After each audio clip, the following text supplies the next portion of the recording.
때는 1909년 무더위가 기승을 부리던 8월, 미국의 고생물학자 찰스 둘리터 월컷은 로키 산맥 근처에서 암석을 연구하던 중 5억 년 전 캄브리아의 중기 지층인 버제스 셰일층에서 수많은 고생대 생물 화석들을 발견하게 됩니다. 지층을 파헤치자 그 이름도 유명한 아노말로카리스부터 고생대 대표 화석인 삼엽충, 또 마렐라와 오파비니아, 유악시아 같은 신기한 동물들이 그 모습을 드러냈죠.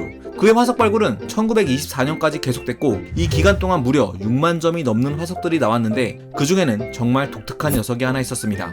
한쪽 편엔 곱게 뻗은 돌기들이 있었고, 반대쪽엔 촉수처럼 생긴 것들이 줄지어 있는 0.5에서 5.5cm 길이의 생명체였죠. 월컷은 이 화석이 크기도 작았거니와 해석이 쉽지 않아 보여서 대충 다모류에 해당하는 속인 카나디아로 분류해버립니다. 그리고 이 화석은 제대로 연구되지 않은 채 수십 년 동안 방치됐는데, 그러던 1977년 케임브리지 대학교의 고생물학자였던 코네일 모리스는 월컷이 발견한 버제스 셰일의 동물군들을 다시금 연구하기 시작했고, 이 중에는 카나디아도 포함되어 있었습니다.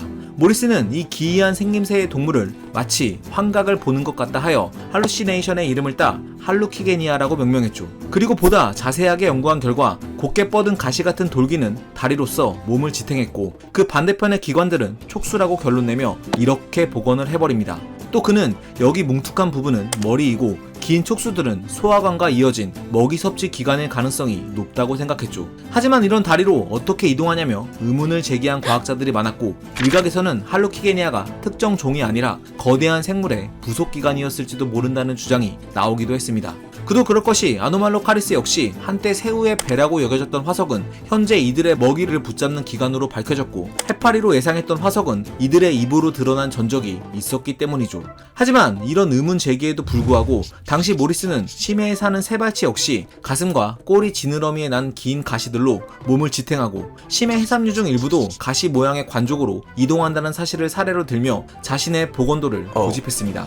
또 한편으로는 가시 같은 다리는 걷기보다는 진흙이나 바위 등에 고정시켜 생활하는데 적합했을 거라는 주장도 펼쳤죠. 아무튼 할루키게니아의 이 복원도는 어딘가 찝찝한 구석이 있었음에도 무려 14년 동안 학계에 통용이 됐는데, 그러던 1991년 중국 마오텐샨 화석산지의 캄브리아기 지층에서 기존 복원도를 뒤집는 증거가 발견됩니다. 바로 할루키게니아와 가까운 미크로딕티온 화석이었죠. 스웨덴의 고생물학자였던 람스켈드는 이 화석을 연구하면서 기존의 촉수라고 여겨졌던 부분들에서 여기 보이는 것처럼 작은 발톱들을 발견하게 됩니다. 즉 이 기관들은 촉수가 아니라 다리였던 거죠.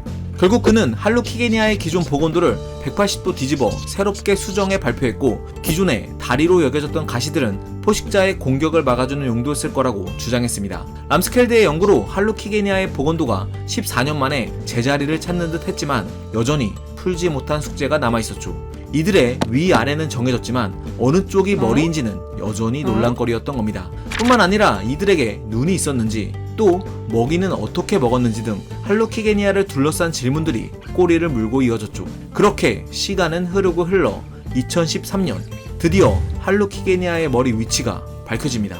이 화석에서 어디가 머리로 보이시나요?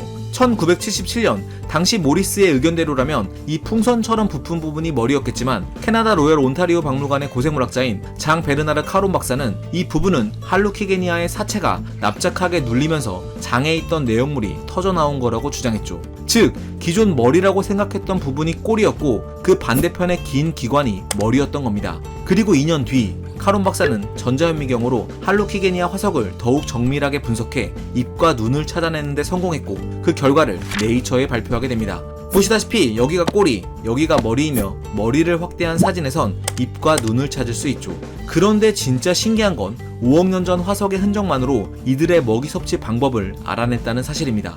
여기 줄지어 늘어선 작은 조각들이 보이시나요? 카론 박사는 이 조각들은 할루키게니아의 목구멍 안쪽에 위치한 일종의 이빨이라고 설명했는데요. 그는 이 목구멍 속 이빨은 머리 쪽에 달린 긴 부속지들로 먹이를 입으로 끌어 모아 삼킨 후 먹이가 밖으로 다시 빠져나가지 못하게 함과 동시에 안쪽으로 조금씩 넘길 수 있는 역할을 했을 거라고 설명했죠. 첫 발견 당시 환영처럼 흐릿했던 이들의 윤곽이 100년도 더 지나서야 보다 또렷해지게 된 겁니다.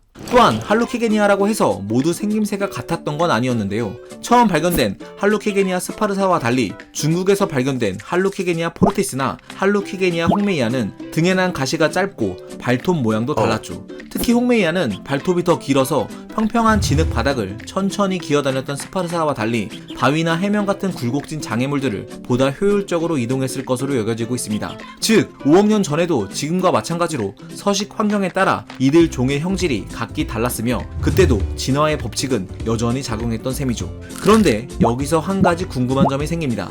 도대체 이들은 현생 생물 중 어떤 녀석과 가장 가까운 사이였을까요? 답은 바로 그 이름도 생소한 무단벌레인데요. 지난 2014년 영국 더럼대학교 지구과학과의 고생물학자인 마틴 스미스 교수는 할로키게니아의 발톱을 현생 동물들과 비교한 결과 유조동물에 속하는 무단벌레와 가장 비슷하다는 사실을 알아냈죠. 5억 년 전 바다 밑을 기어다녔던 할로키게니아는 오르도비스기의 문턱을 넘지 못한 채 자취를 감췄지만 그들의 후손은 육상으로 진출해 숲을 누비고 있습니다. 과학은 세상을 보는 창, 지금까지 과학 드림이었습니다. 감사합니다.